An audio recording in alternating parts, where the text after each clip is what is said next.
What's going on, guys? It's your new favorite son, Hugh Cutnechi here, and I'm going to be bringing you a Dragon Ball Super episode 122 summary of the fight between Vegeta versus Jiren, but how this fight was much more than about Vegeta's pride. But before we get down to that, I'd like to give credit to this orchestral cover of Bruce Faulkner's Hell's Bells theme to Alec Rosa. I'll leave a link in the description below to his channel, but right now, let's go ahead and dive into this video. Man, I just don't know where to start with this episode review and just summary of things. So let's go ahead and open up with those amazing shots that we see of both Universe 7 and Universe 11. We see Gohan's shoes, Frieza's tail, Dispo's ears, then we cut to 17's cut sleeves, Vegeta's armor, Topo's Monopoly mustache. It just makes me say like, hey, I want the dog on the board.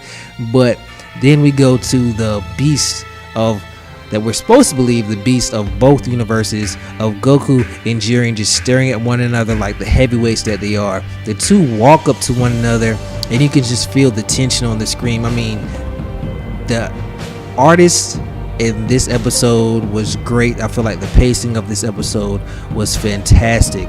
But this episode, more than any other, has built Universe 11, not just Jiren, Universe 11 into really threats to everybody in Universe 7. From Dispo's just being a badass, smiling at Frieza like, I'm gonna own you, dude. Like, I know who you are. I'm going to destroy you. Like, I see this halo on your head and I'm gonna die. I'm gonna kill you again if I have a chance to, if I don't get disqualified for it.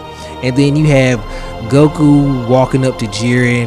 You have Topo's just hulking presence lurking over Gohan and 17, to where Gohan tells 17 like, hey man, this guy isn't a joke. He pushed my dad to the very limit before this tournament, so we need to watch out for these big old arms. But I digress. But we go back to Goku and Jiren staring at one another, and we see Goku trying to power up to Ultra Instinct, but he fails and remains Super Saiyan Blue. He and Jiren really begin fighting, and then we go back to the theme of Jiren's character, guys. The theme of Jiren's character is essentially like Ryu. I'm trying to figure out why I fight. I want to see what lies beyond the battle, what lies beyond in the heart of battle. But Jiren asks Goku, why do you fight, Goku? Like, son Goku, why do you fight? Why is it that you are always fighting? Goku just says, like a kid that he is, I just want to be strong. I want to see how strong I can get.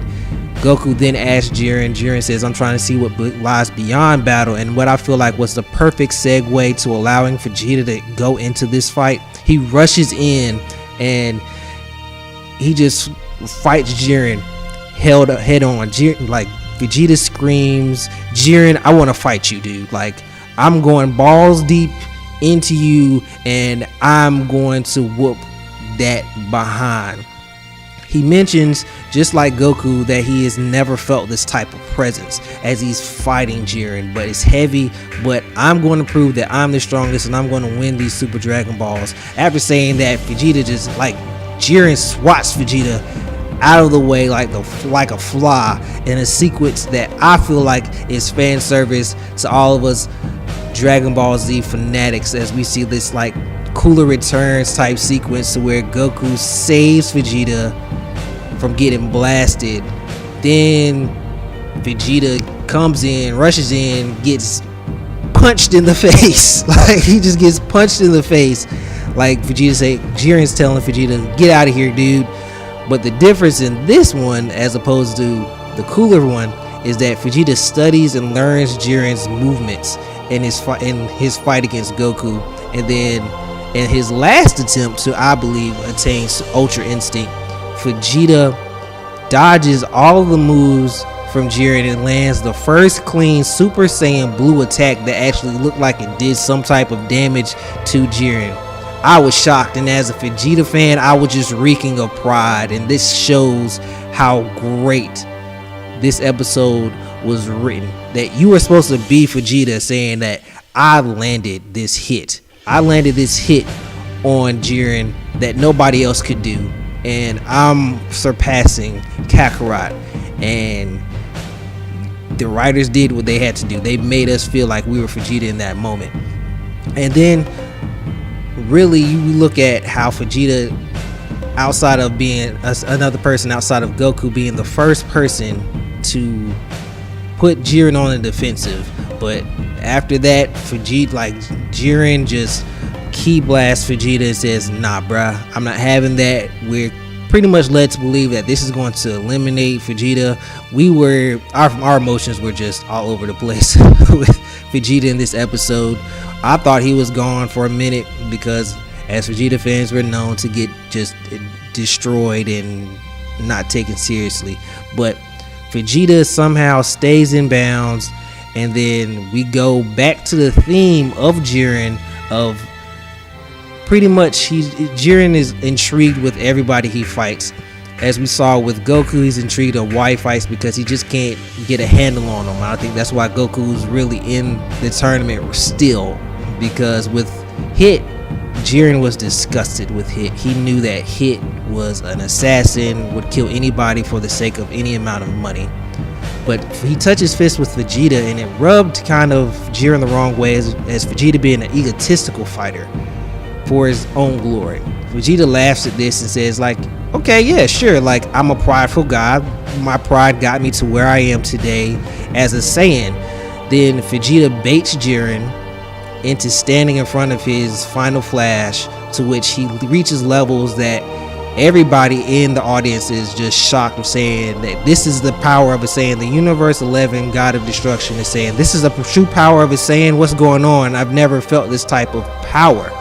And this is people knowing Ultra Instinct Goku, them saying this about Vegeta. Vegeta keeps Jiren in his sights for final flash, fires it. Vegeta, it looks like Jiren barely dodges it or gets hit. Vegeta does his laugh, saying, hey man, I got you. This is it. This is a wrap for you, bro. Like, you're not going anywhere. But to everybody's shock and surprise, Jiren gets back up and he puts Vegeta in this shockwave, it looks like, that just engulfs him and looks like it could have killed him. Like, right now, Jiren could kill everybody on the map if he wants to. But at the end of it, what I want to dispute is people saying that, man, it looks like Vegeta's going to get Ultra Instinct because his eyes got gray. If that's the case, then Tracksuit Gohan against Frieza and the Resurrection of F arc and the Resurrection F movie would be closer to anybody right now to Ultra Instinct, off of he had the same gray eyes. Those gray eyes, guys, indicated to I'm almost dead. But what I want to talk about this video about being more, this episode being more than about Vegeta's pride, guys, is essentially Vegeta admits to saying that I don't care about Ultra Instinct. Kakarot can have that.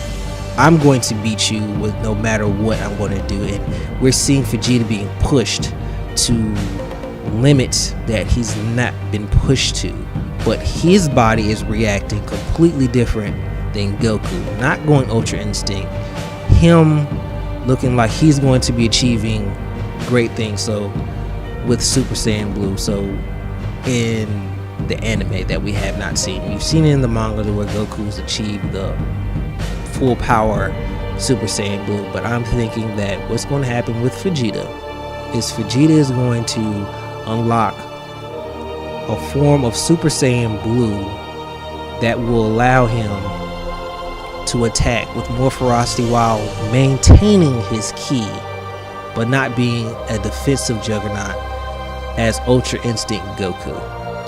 So guys, if you feel like my prognostication, my theory is wrong, or my theme with Jiren finding the meaning of battle in everybody he fights and the intrigue that he is getting in Goku and Vegeta, showing him that fighting happens in many ways, that people fight for pride, people fight just to be strong, people fight for family, for Gohan's sake, people fight and for Krillin's sake, people fight for the animals, people fight for their own ego. In Frieza's case, people fight for their students in terms of Master Roshi, Tien, and Piccolo. But I think that right now, the universal the tournament of power, excuse me, is going to show people that, hey, these are the reasons why people fight, and we're going to understand that. So guys, if you could leave a like, subscribe, be a part of notification squad, and also guys, remember, we're going to be giving you a 24-hour live stream on Saturday, January 13th, of the Dragon Ball FighterZ beta.